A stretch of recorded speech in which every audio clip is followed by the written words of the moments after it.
Leaves clogging your downspouts can seriously mess with your roof's drainage and cause all sorts of trouble.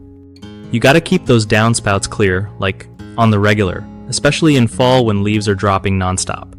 Grab a ladder and gloves, then pull out the big chunks of leaves and gunk. Use a garden hose to flush out the remaining debris so water flows easy. If you notice water pooling near your foundation, that's a red flag telling you to check your gutters and downspouts as soon as possible.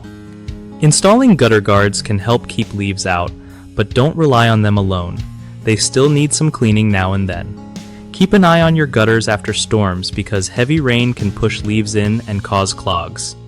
If you're scared of heights, get a buddy to help or consider hiring a pro for safety. Remember, clogged downspouts can lead to damage like leaks, foundation problems, or even mold, so staying ahead of it saves you from bigger headaches.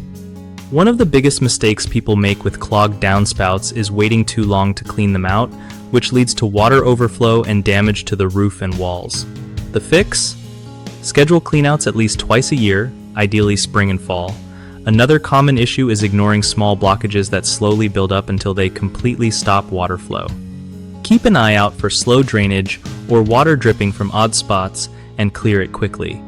Lastly, using the wrong tools or not flushing the downspouts after removing leaves can leave debris behind that causes future clogs. Always follow up leaf removal with a good hose flush to keep things crystal clear. BigHomeProjects.com helps homeowners find trustworthy local contractors who know how to handle gutter and downspout maintenance right. Contractors can also use the site to connect with new clients and grow their business easily.